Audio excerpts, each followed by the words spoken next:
Hola a todos. Buenas tardes. Buenas tardes. Bueno.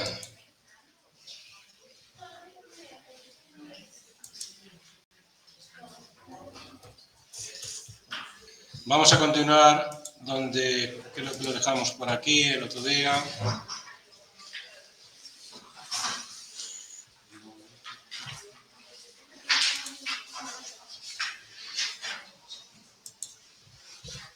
Bueno.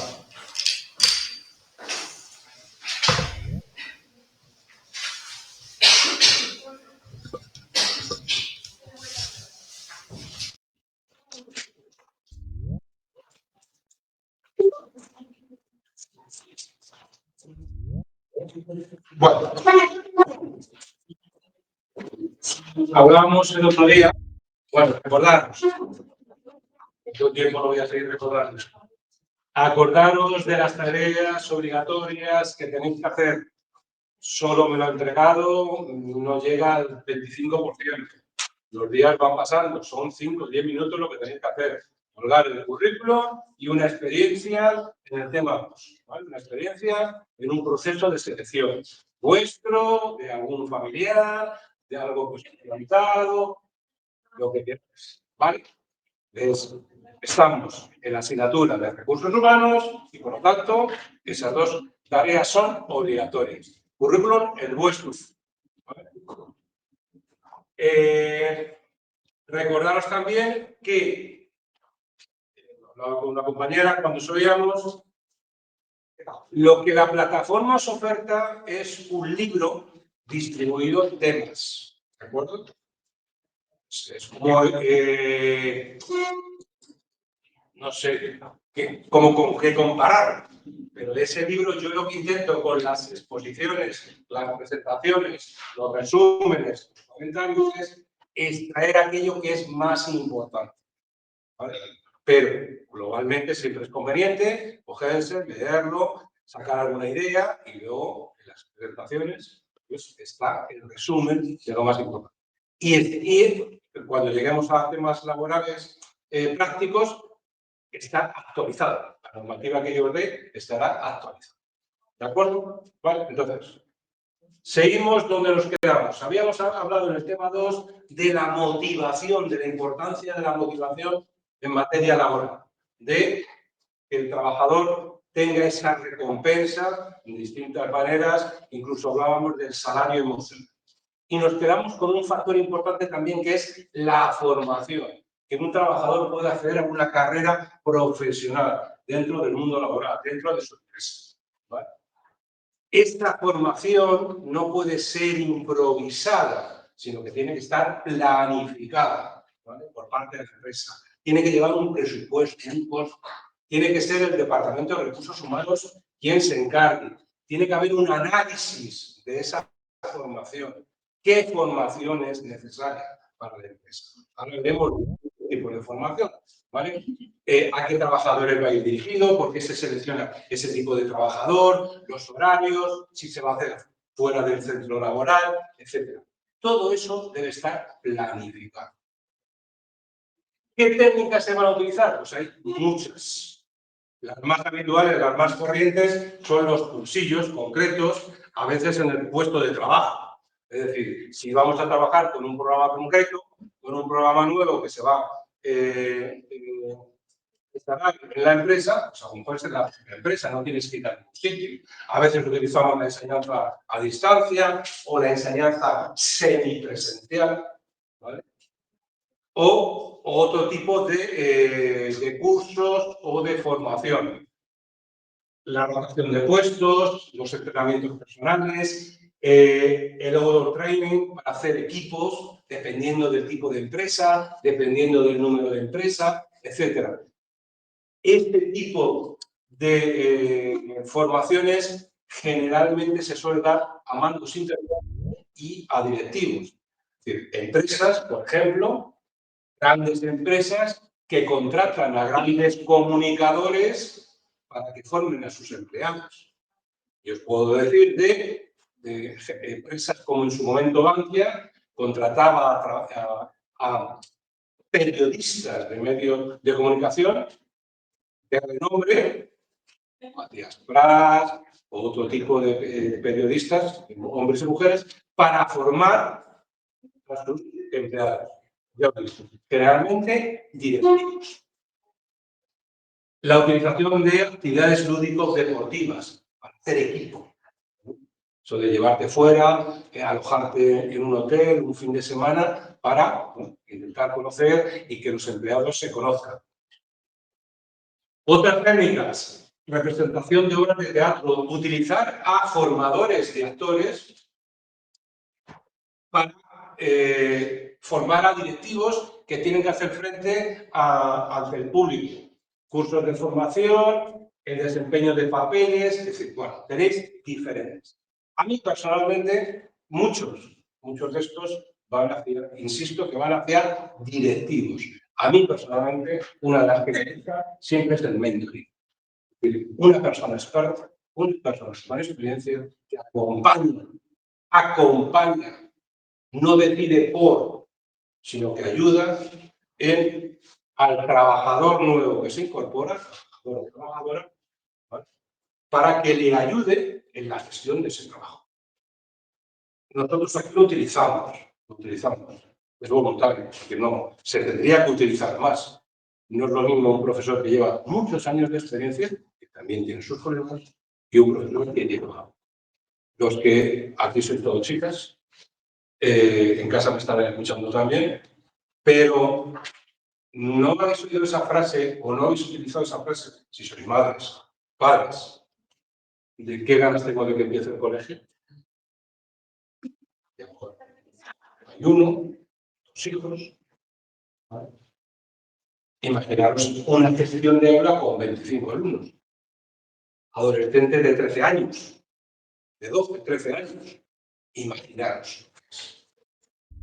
Entonces, muchas veces, hay profesores nuevos que se incorporan. Hacemos una plantilla y algunos con edad de haber sacado posiciones o estar trabajando, haber acabado carreras y saben gestionarlos, igual que hay otras personas mayores que no saben hacerlo, ¿no? Entonces, ese tipo de formación de alguien con experiencia que te acompaña, que se sienta al fondo del aula, que vea cómo das la clase, no tiene por qué ser de tu misma especialidad, puede ser de otra especialidad, y que te acompañe en esa gestión de aula. O a veces cuando estás trabajando y te toca atender al público, hay gente que tiene especial tacto, ¿no?, a la hora de... Es decir, no sé cómo lo he conseguido, pero venía muy enfadado de esa persona y se ha ido muy contenta, ¿no?, y satisfecha con el trabajo que estamos dando. A veces al personal de atención al cliente o atención al público le ponen al pie de los caballos. Ejemplos claros lo tenemos cuando perdemos un avión. ¿A quién vamos? Al mostrador de Iberia o de quien sea, ¿no?, a protestar. Y esa persona tiene que hacer frente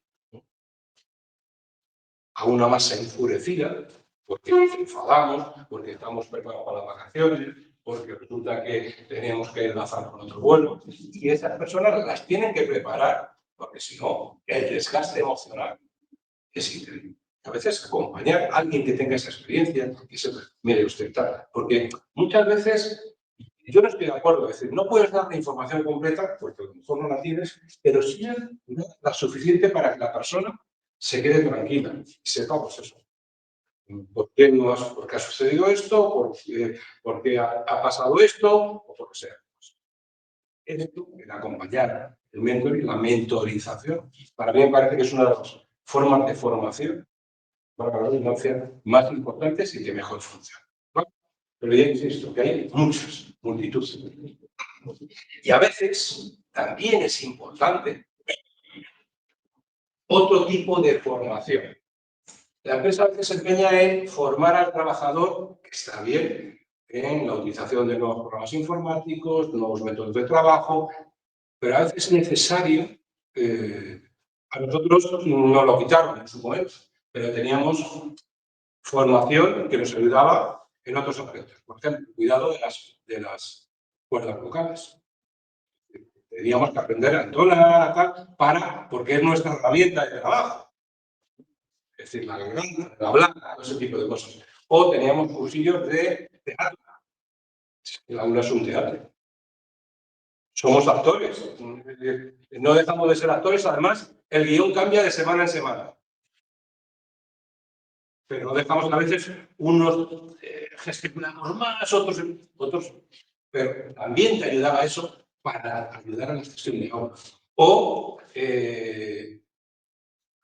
trabajar con cine, películas relacionadas con educación, películas relacionadas con distintos temas, es decir, que te ayudaban un poco a gestionar. En un momento determinado, la Madrid dijo, lo importante es el inglés. Y ya todos los cursos eran de inglés y los estaban haciendo. Hay más cursos ahora, ¿no? Pero en su momento. Pero tiene algo, depende de los trabajos. Y es lo que digo, que a veces otro tipo de trabajos que pueden venir bien, todos esos juegos o los entrenamientos o todo este tipo de cosas pueden funcionar.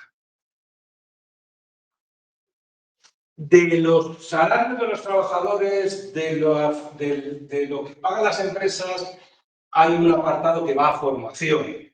Pues, los servicios públicos de empleo y los servicios públicos de las distintas comunidades autónomas, ¿no?, se encargan, a través de la Fundación Estatal, de proporcionar esa formación a los trabajadores.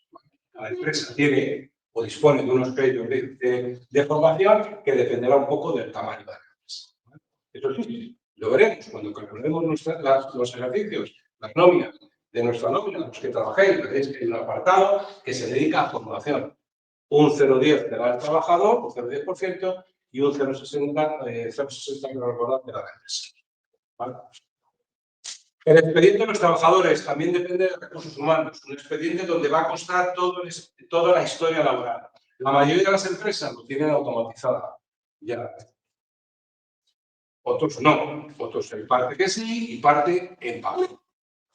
Esto es documentos, bueno, pues con mayor frecuencia son los que aparecen en el expediente de un trabajador, ¿no? Los más habituales. Depende de cada empresa. ¿Vale? Ojo con la protección de datos. No es la primera vez noticias que salen de contenedores al lado de hospitales con expedientes médicos allí tirados. Es decir, todo lo que tenga nombre hay que destruirlo. ¿Vale? Para eso están las estructuras de papel. ¿De acuerdo? Y luego hay otro apartado, que hago una pequeña referencia al final, que es lo que se llama el expurgo. Es decir, almacenar por almacenar, no.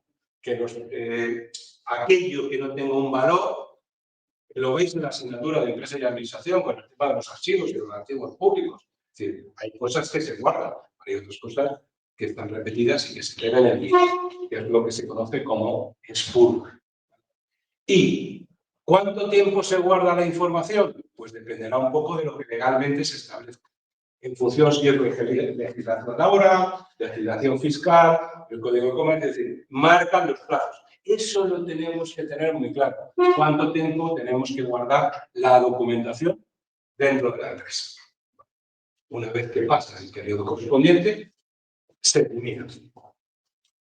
Si están en proceso judicial, se puede alargar en el tiempo, ¿vale? Es decir, más tiempo. Una vez que se abre un expediente fiscal o un expediente judicial y se alarga el tiempo, ese expediente hay que guardarlo. Tenemos, por ejemplo, una vez pasadas las 48 horas de los exámenes, acabado el curso, se publican las notas y el alumno tiene 48 horas para responder la nota correspondiente, para pedir primero revisión de examen, si no está conforme, presentar un recurso para que el departamento vea el examen y si aún así uno no está de acuerdo, puede seguir recurriendo ante la administración. Bien. Todo ese tiempo que esté el proceso abierto, el examen o todos los ejercicios, trabajos de ese alumno o alumna hay que guardar. ¿Vale? ¿Qué es lo que hacemos? Una vez finalizadas las clases, sin ninguna reclamación, desaparecen todos los exámenes. ¿Vale? Lo que os decía del expurgo, eliminar todo aquello que no tenga un valor. Muchas veces guardamos algunas cosas por motivos sentimentales. ¿Vale? Guardamos las cosas. A veces se amontonan y es como el armario de un adolescente que abres y cae todo, o aparece, yo que sé, hasta un señor de Murcia que pasaba. Es decir, que no hay que guardar cosas que no tengan más. Es cierto que al final nos pasa a todos, o nos pasa. Guardar alguna cosilla, algún papel, algo que diga, esto, una dedicatoria, no sé, cualquier cosa. Vale, bien. Terminamos el tema 2. Vamos al tema 3. Tema 1 y tema 2. Recordad. Puede haber o puede caer en el examen parcial.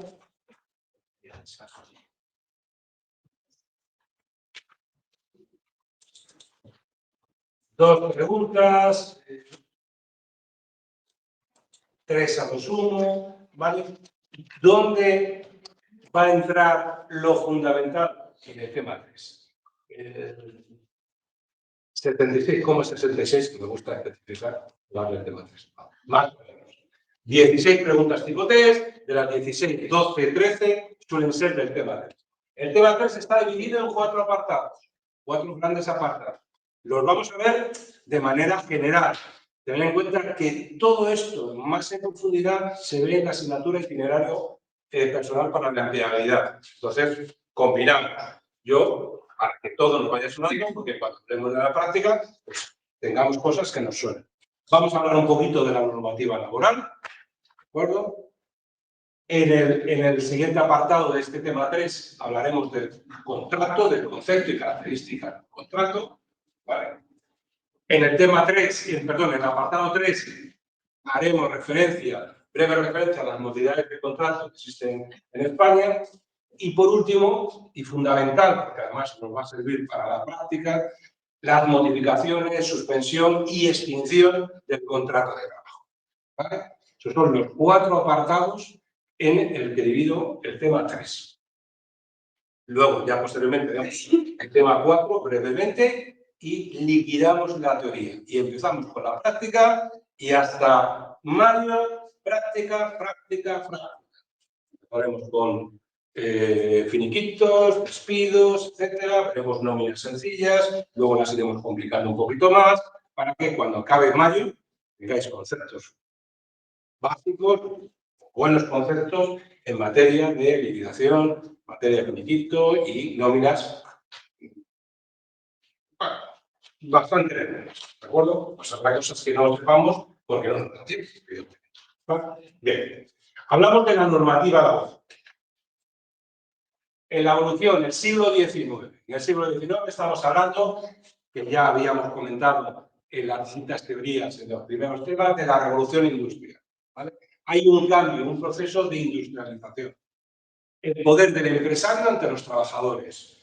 No hace falta, y el cine lo recoge muy bien, sobre todo películas de carácter inglés, directores como Ken Loach nos hablan mucho de cómo se trabajaba en el siglo XIX, condiciones insalubres, salarios mínimos, niños trabajando desde los 6 años en adelante, salarios ínfimos, jornadas largas de más de 15 horas. Ahora no miremos para Oriente, ni Pakistán, ni Tailandia, porque ya sería volver al siglo XIX. Salarios de ropa que nos ponemos en España que cobran pues, lo equivalente a 30 euros de salario por hasta 12 horas de trabajo. Eso, como no sabe en televisión, no sé. Importante, en el 19, en el Tratado de Versalles, aparece la Organización Internacional del Trabajo, que lo que intenta es regular las condiciones laborales, regularlas y mejorarlas. ¿Vale? En España hay una legislación del año 73 donde se empieza ya o se intenta cuidar a los menores.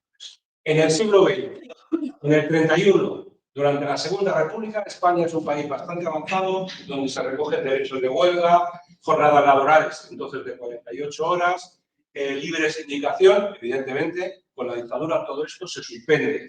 Y en el 80 aparece el Estatuto de los Trabajadores, que es la regulación básica de las relaciones laborales, empresario y trabajador. Una copia del Estatuto actualizada a julio del 2025, la tenéis en la página web, en la plataforma. En la plataforma tenéis el Estatuto de los Trabajadores. Si a alguien le cuesta dormir, porque se lo coja y vaya leyendo los artículos. Tenéis un convenio colectivo para que sepáis, veáis un convenio colectivo.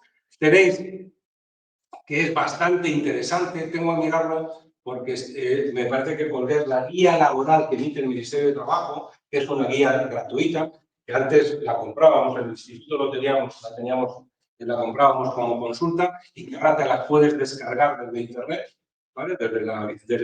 Es gratuita, guía laboral, y viene todo, normativa, todo lo que use.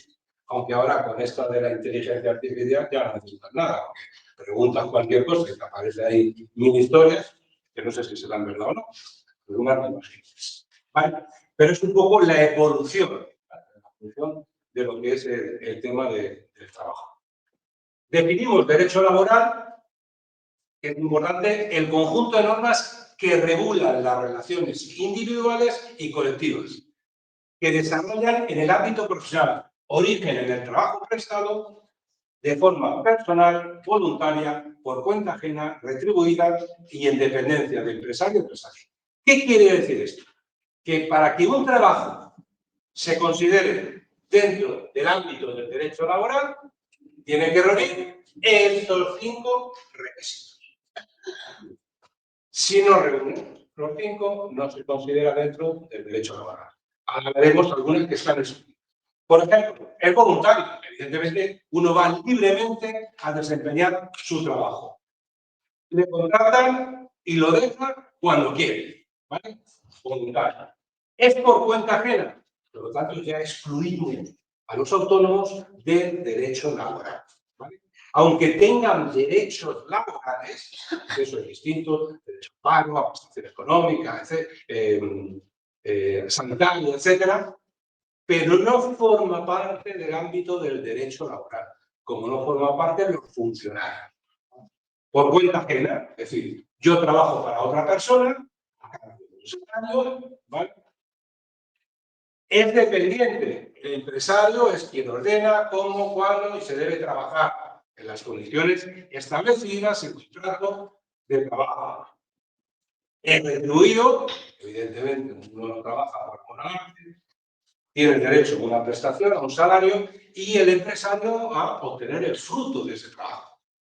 Y por último, es personal intransferible. No, hoy voy a mandar a mi hermano que trabaje conmigo, ¿vale? Que me he levantado un poquito tarde. No, es uno mismo el que firma y es uno mismo el que realiza ese trabajo. No puede ser sustituido. ¿De acuerdo? Entonces, estas 5 características son las que establecen que forman parte del ámbito del derecho laboral. Hay, lo que decíamos antes, relaciones laborales que están excluidas por su carácter especial del derecho laboral. Por ejemplo, hemos dicho el trabajo autónomo, los funcionarios públicos, que normalmente se rigen por el Estatuto Básico del Empleado Público, consejeros o miembros de gobierno de las grandes empresas, trabajos familiares, salvo que esté contratado hasta segundo grado de consejería, o trabajos realizados por amistad o buena vecindad. Todo esto no está regulado por el derecho, ¿de acuerdo? También están incluidos porque son relaciones especiales, ¿no? Salarios determinados, jornadas distintas, por ejemplo, deportistas profesionales o el servicio de hogar doméstico, es decir, no están sujetos al derecho, si no tienen situaciones específicas. ¿En qué se basa el derecho laboral? ¿Cuáles son las fuentes? Que es el origen de las normas. Fijaros que de todos los derechos, hay unas en compraventa, veis el derecho comercial, el mercantil, perdón. En empresa y administración habláis del derecho administrativo. Aquí hablamos del derecho laboral. Pues el derecho laboral es el único derecho que tiene parte privada y parte pública. Y son varias. ¿Cuál es la parte pública? Pues todas las normas internas nacionales o externas internacionales. ¿Cuál es la parte privada? Las fuentes profesionales. El convenio colectivo no es una norma que hace el gobierno de turno o la distintas comunidades autónomas, no. El convenio colectivo es un acuerdo entre empresarios y trabajadores que afecta a un sector o a una empresa determinada. Es un acuerdo privado, pero tiene valor, carácter. Y además, luego veremos incluso más fuerza que una ley. O un contrato de trabajo. Un contrato es un acuerdo privado entre un empresario y un trabajador, con unas normas establecidas por el estatuto, etcétera, como veremos ahora o el próximo día, ¿vale? Pero no deja de ser algo privado. O lo de uso y costumbres. Hay determinadas costumbres que ya incluso judicialmente son reconocidas. ¿Por qué? Porque ya se han establecido. Una costumbre es aquello que no es conocido judicialmente, el juez no tiene por qué conocerlo, ¿no? Pero sí está establecido para un sector, para un pueblo, etc. Y luego, pues, las normas que veréis en empresa y administración, o habéis visto lo que ya les he aprobado. Leyes orgánicas o ordinarias, dependiendo de si es mayoría absoluta o no, las distintas normas con rango, reglamentos, luego fuentes externas, internacionales, en las que España está y por lo tanto tiene que cumplir, como es las recomendaciones de la Organización Internacional del Trabajo o cualquier otro reglamento, directiva o decisión que tome la Unión Europea. Es importante conocer la jerarquía. Aquí puede haber. En la primera y segunda, en muchos sitios veréis la Constitución. La Constitución es la norma española por excelencia. Sí, evidentemente. Pero si hay una normativa europea que va contra la Constitución, si nosotros pertenecemos a la Unión Europea, o no la acatamos o adaptamos nuestra Constitución. Por ejemplo, en un momento determinado tuvimos que modificar la Constitución para que miembros, ciudadanos o ciudadanas de la Unión Europea pudieran presentarse a las elecciones municipales. Hay sitios donde el alcalde es un danés, por la zona hay un pueblo en Alicante, es un miembro de la Unión Europea y por lo tanto puede presentarse. Entonces, hay determinados aspectos que en la Unión Europea se aprueban y si la Constitución, pues hay un plazo para modificar. Creo que hemos tenido dos modificaciones o adaptaciones, una era esa y otra me parece que era en el año 2010, cuando la crisis por el tema del déficit público. Me parece que era. ¿Vale? Pero este es el orden, la jerarquía normativa, cómo se establecen las normas. Normalmente una norma de rango inferior no puede ir contra una norma de rango superior, salvo en derecho laboral. ¿Vale?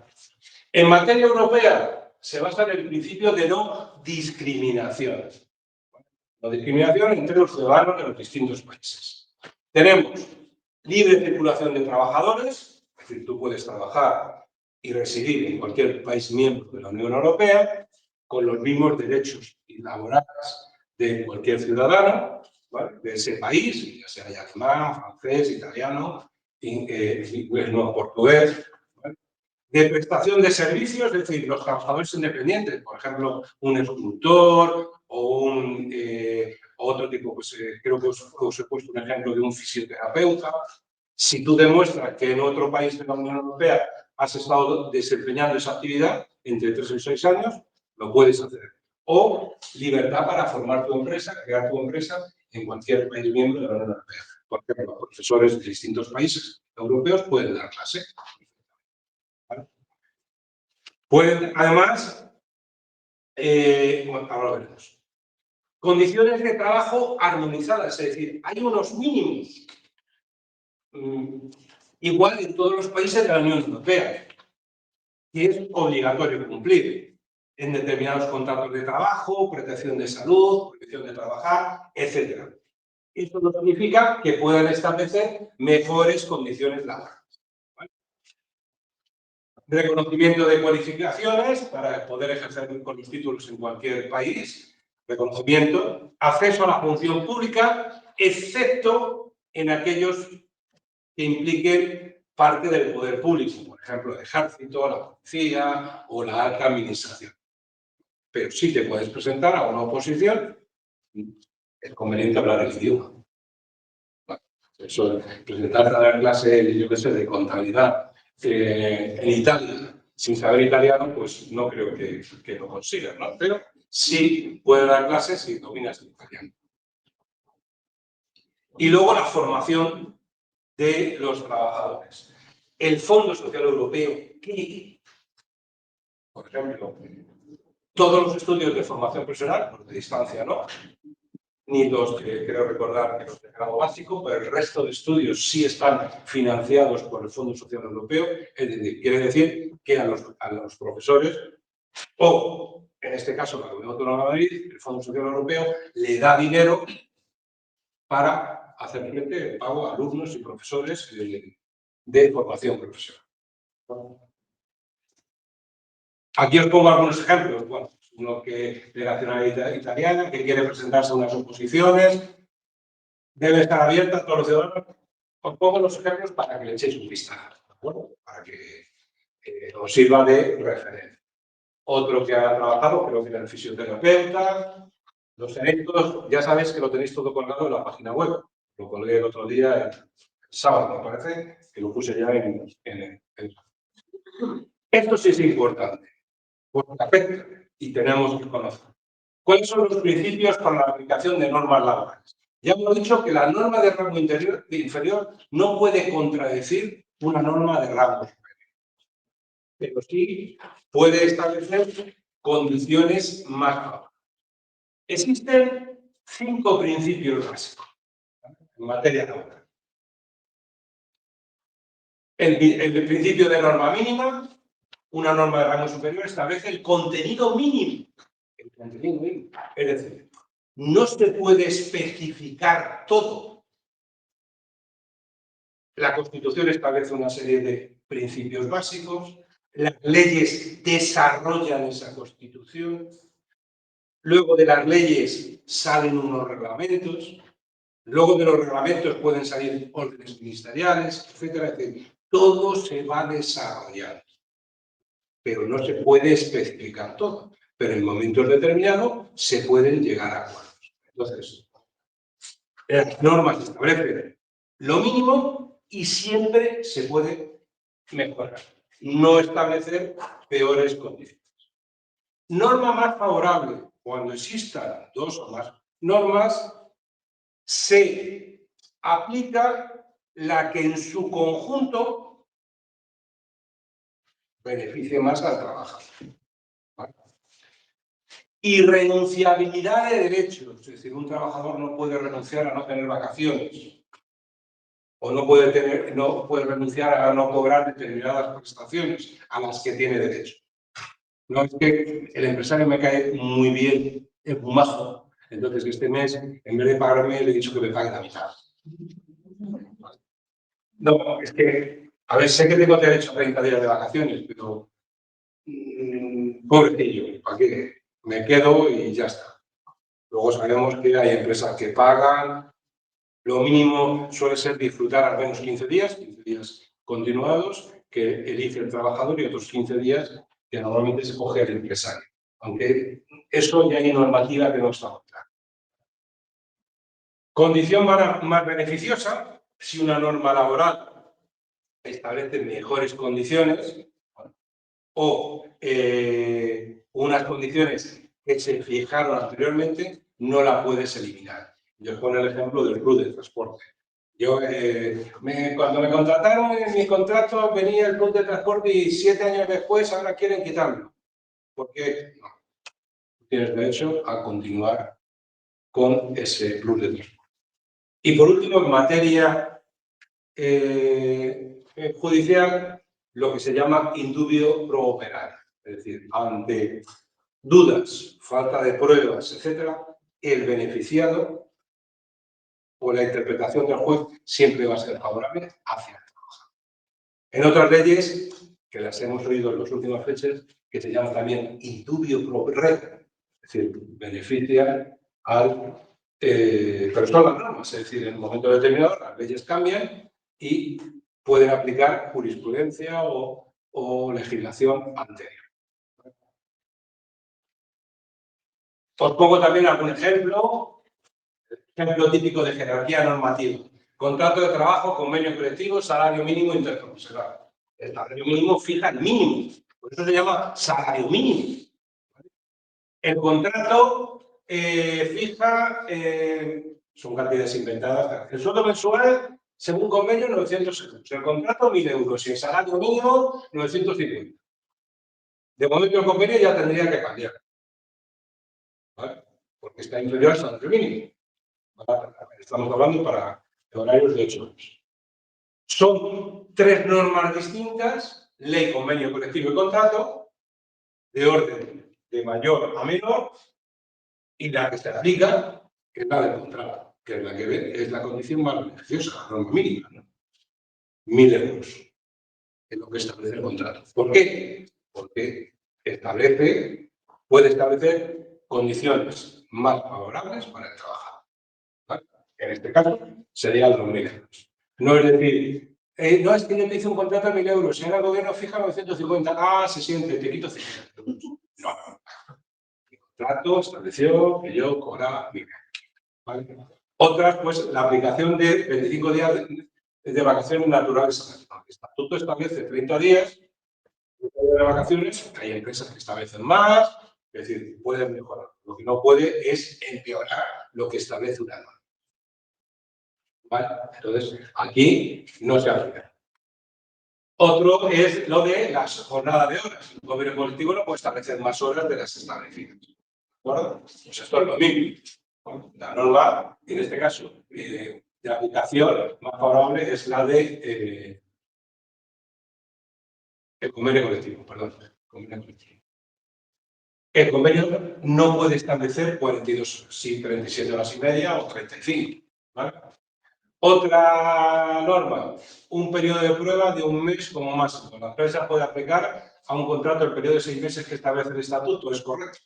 No, el estatuto establece 6 meses, sí, pero si la empresa establece 1 mes, vale, veremos en la semana que viene el concepto de ese periodo de prueba, que es un concepto, no es obligatorio, el trabajador nunca lo va a pedir, pero el empresario se puede establecerlo. Entonces, se ha regulado una serie de tiempos en función de el puesto de trabajo.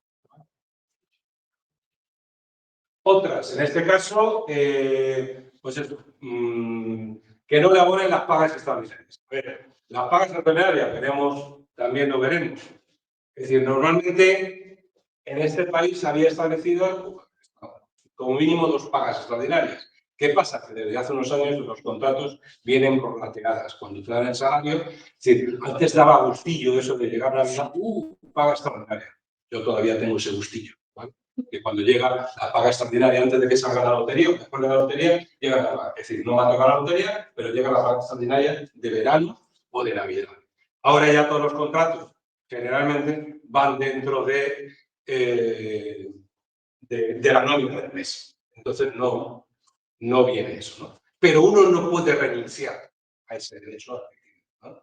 Es decir, a que situaciones económicas, es decir, ¿se pueden establecer situaciones económicas especiales? Puede haber un acuerdo empresarial con sindicatos de no establecer subidas pactadas durante un tiempo debido a la situación económica. ¿Eso se puede llegar a acuerdos? Sí, ¿vale? Transitorios. Pero un trabajador no puede renunciar a un derecho. No puede renunciar a un derecho. El tema, ese también que es interesante, es decir, el Estatuto de los Trabajadores habla de un trabajador que va a ser despedido o apercibido por el tema de las faltas de asistencia, ¿no? Reiteradas y justificadas. Muchas veces se dice, no, es que lo tengo justificado. A ver, de un trabajador que falta mucho, aunque lo tenga justificado, no es bueno para la empresa. Entonces, se pueden establecer determinadas cosas. Dentro, es decir, esto sería, hablamos de manera general, cada caso sería una casuística especial. Pero sí es cierto que el estatuto no te habla del número de faltas. Los convenios colectivos, algunos sí te hablan de faltas, pero si no, habría que justificarlo ante un despido y ante los tribunales. ¿Por qué? ¿Os acordáis que hablábamos el otro día de las encuestas para ver la abstención o el absentismo? Más que la abstención, perdón, el absentismo de los trabajadores, sobre todo de una edad determinada, los lunes. Es decir, si tú demuestras ante un tribunal que este trabajador o trabajadora todos los lunes falta, pues puede haber no es que haya una acumulación, pero será una circunstancia determinada, ¿no? Entonces, puede llegar al despido. Luego, cuando llegamos al despido, veremos las distintas situaciones. ¿Vale? Pero no viene especificado nada en el estatuto de cuántas faltas puede faltar. Por ejemplo, en materia educativa, las normas en materia de FP establecen que para los alumnos de presencial, con un 15% de faltas continuadas, pueden anular la matrícula. Y en el caso del grado superior, es perder 400 euros aquí en Madrid. O sea, que no es moco de pavo. Bueno, pues el tema de poder trabajar en cualquier país de la Unión Europea, ¿vale? Y luego, derechos y deberes laborales. A veces confundimos los derechos que se pueden considerar en el puesto de trabajo o derechos como persona con derechos laborales. Los derechos laborales básicos vienen recogidos en la Constitución. Son estos. Y es que además luego se suelen desarrollar con leyes generalmente orgánicas que suelen establecer los criterios en cada de estos derechos. Trabajo y libre elección de profesión, libre sindicación, negociación colectiva, adopción de medidas de conflicto colectivo, huelga, participación en la empresa. Todos estos son derechos básicos de los trabajadores, recogidos en la Constitución. Luego tenemos derechos y deberes, creo que lo he puesto aquí, normalmente a cada derecho del trabajador le corresponde una obligación al empresario y al revés. Luego tenemos derechos y deberes laborales, ocupación efectiva del puesto de trabajo, creo que lo hablábamos el otro día, es decir, que tú... que el jefe no te puede quitar un trabajo. No te puede quitar, pero que realmente te dé trabajo para lo que te han contratado. A veces, una forma de presionar para que te vayas es la ausencia de trabajo. Y fijaros, en momentos determinados, que tú tengas que hacer determinadas cosas, no te las den y las horas pasen sin tener trabajo. Dices, yo aguanto lo que me echen. No es fácil. No es nada sencillo. No, a mi amiga le pasó. ¿Eh? A mi amiga le pasó. La tuvieron ahí y al final, como ella no se iba, la acabaron echando, pero ella estaba desesperada de que no tenía trabajo. O buscan un acuerdo o buscan algo para poder. Entonces, tú tienes que demostrar. Luego, a veces los trabajadores tenemos miedo de denunciar por el riesgo de perder y quedarte sin nada, ¿no? Y a veces aguantamos.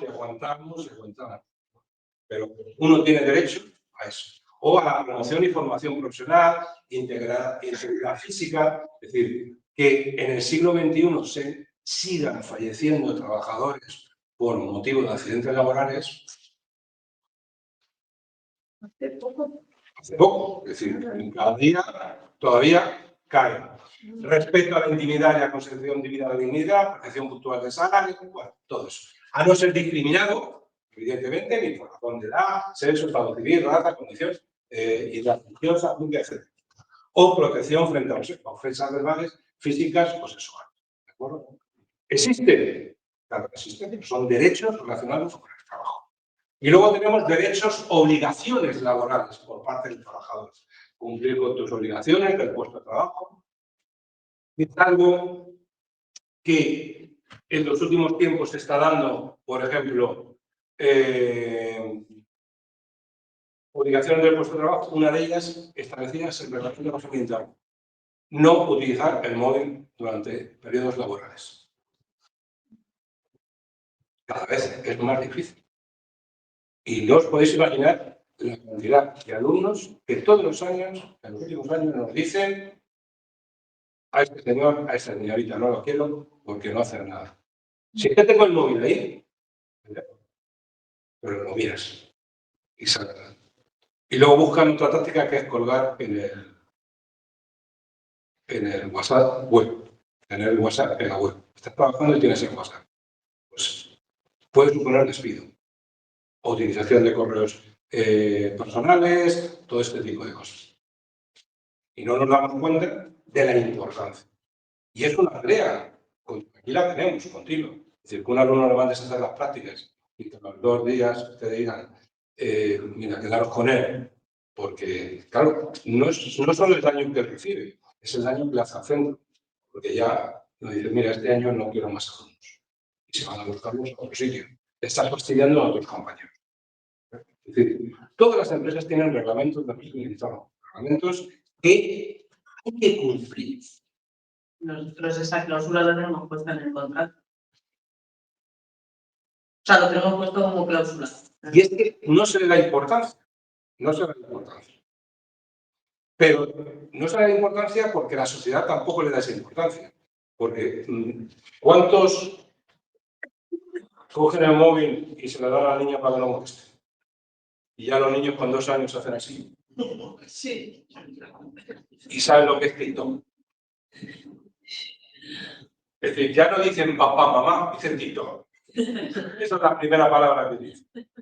Entonces, todo eso es, bueno, pues es algo que cuando llegas aquí está prohibido desde hace muchísimos años los móviles.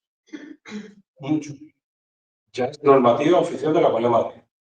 Pero nosotros empezamos a trabajar con un proyecto en el instituto en el año 2015, porque ganamos un tema de tablet. Llamábamos la tablet, el libro, la tablet en la mochila. Los niños no traían libros, traían la estereotipicidad por la normativa actual. ¿Vale? Es decir, cambiar todo. Hablamos de competencias digitales, pero quitamos esto. Es un diseño. Bien. Cumplir medidas de seguridad y higiene. Eso también, últimamente, que te llegue una empresa y te diga, no sé cómo decirlo, pero vuestro alumno o alumna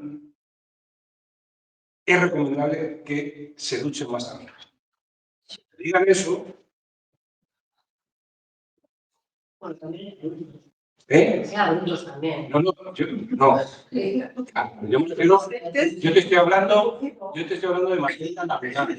Que envíes a una empresa. Pero estos son chavales todavía dentro de lo que cabe que están aprendiendo. Bueno, con 20. Nosotros no tiene gente de. Pero eso ya adultos también. 20, 21, alumnos con 25, alumnos con 32, alumnos con 40. Entonces, en efecto, no estamos hablando de niños. Yo en un colegio de mi hija mandaron un correo que ya deben ducharse son adolescentes. Sí, de que, pues eso, o medidas de seguridad e higiene en el trabajo es la utilización de determinadas cosas que son obligatorias, ¿no? Instrucciones, no competir con la actividad de la empresa. Es decir, yo trabajo en una gestoría y me voy buscando clientes para luego ponerme en otra gestoría que no está mi nombre, pero está el nombre de un familiar y le voy mandando clientes, tal. O cualquier otra que se derive del contrato de trabajo. ¿Vale? Derechos y laborales, derechos y deberes. En materia de formación profesional, pues uno tiene derecho a disfrutar de permisos para exámenes finales. Parciales no, pero sí exámenes. Los convenios lo deben recoger y el estatuto lo recoge. Preferencias a la hora de elegir turnos, cuando, no porque hagas un cursillo de 20 horas, sino cuando curses estudios con una regularidad, tienes preferencia, adaptaciones a jornadas de trabajo, derechos de formación, a la formación, etc.